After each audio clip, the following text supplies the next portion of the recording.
the Lee Funeral Home.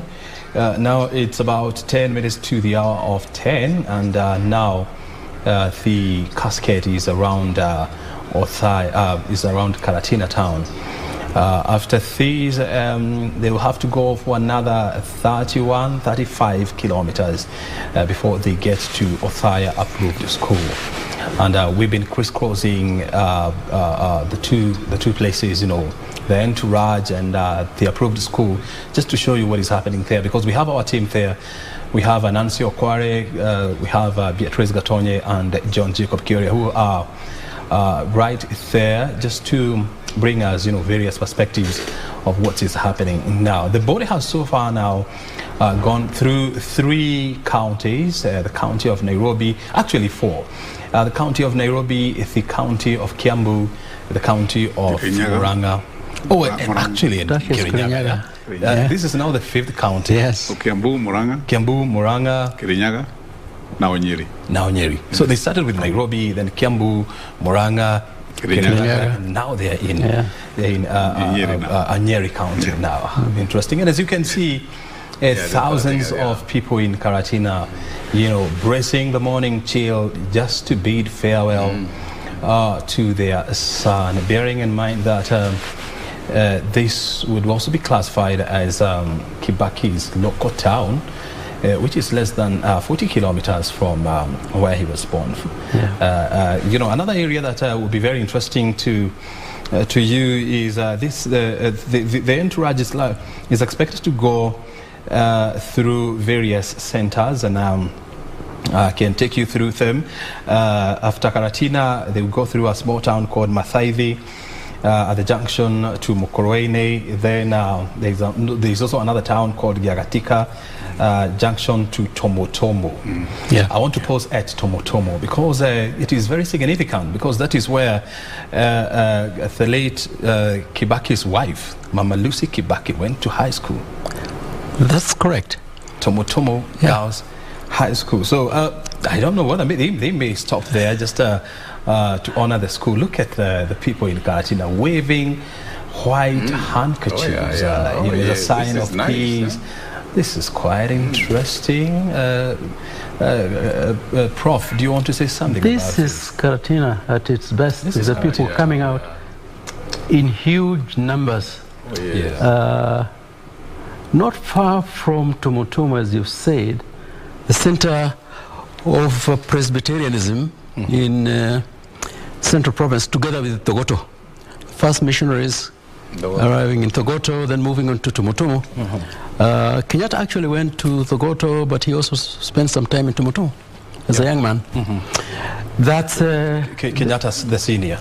Yes, Jomo Kenyatta, sorry, that's how deep it goes. And the education there, and early education and PCA work is still an imprint. It's not just the school, also the hospital, the church, and all. Oh dear.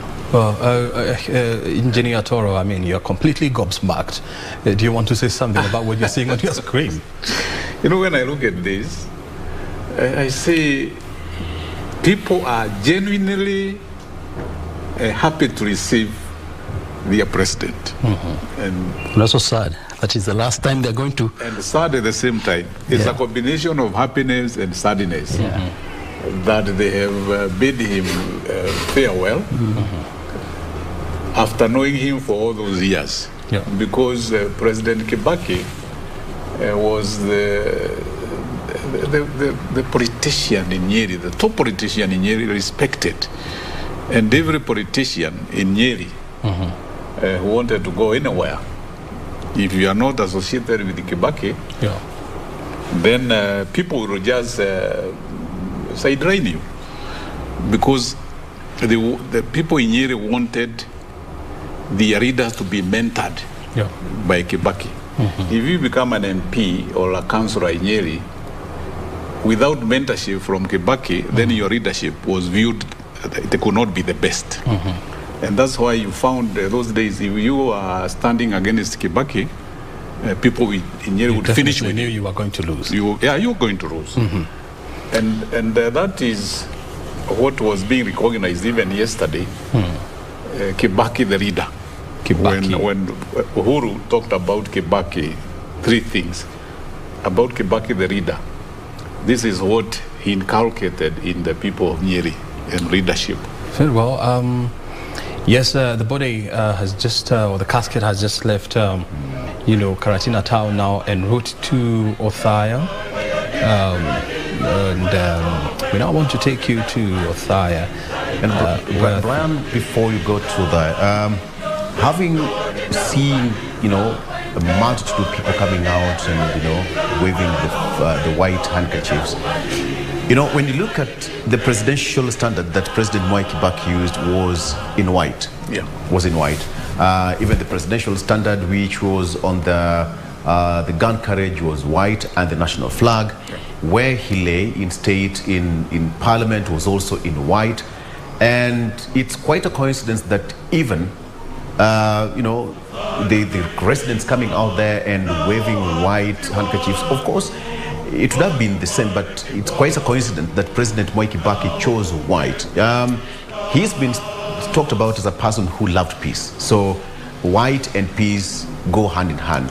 That's and right. Just to say that the moment they will be about to arrive at Othaya, it's President Uhuru Kenyatta who actually will receive the body. Just the same way it happened yesterday at Mwai National Stadium. They left State House, and briefly and shortly actually before they reached Mwai Stadium, President Uhuru Kenyatta also arrived to receive the body. So I'm told that our reporter Beatrice Gatonye is on standby just to give us an update on what is there. Beatrice, it's a busy morning there, and of course better part of the day. What do we know so far from that end of central Kenya? Beatrice. Taniambia kama niko sawa. Asante kwa studioni. Hapa ni katika uwanja wa Approved School ambapo misa takatifu ya wafu itafanyiwa hapa ya mwenda zake Mwai Kibaki. Na kama tujuavyo, msafara uko njiani na muda mfupi tu atakuwa mwili wake utakuwa kiwasili hapa, na ninataka nikuonyeshe tu shughuli chache ambazo zinaendelea katika uwanja huu. Niko mmoja kati ya malango mengi yaliyoko katika uwanja huu, na huu ni mlango mmoja ambao unatumiwa na wananchi kuingia. Hapa wananchi wanakaguliwa. Kuna vitu ambavyo haviruhusiwi mtu yeyote kuingia navyo, kama vile kiberiti, ama maji, ama juice, ama vyakula vingine vyovyote. Na kama jinsi ambavyo unaona kulingana na picha ambazo unaonyeshwa hapa, ni kukaguliwa. Kila mmoja anafanyiwa ukaguzi kuhakikisha kwamba usalama umeimarishwa katika uwanja huu. Wananchi hawa wanapoingia katika uwanja huu wanakutana na maafisa wa NYS ambao wamewasubiri hapa, wanapatiwa maji,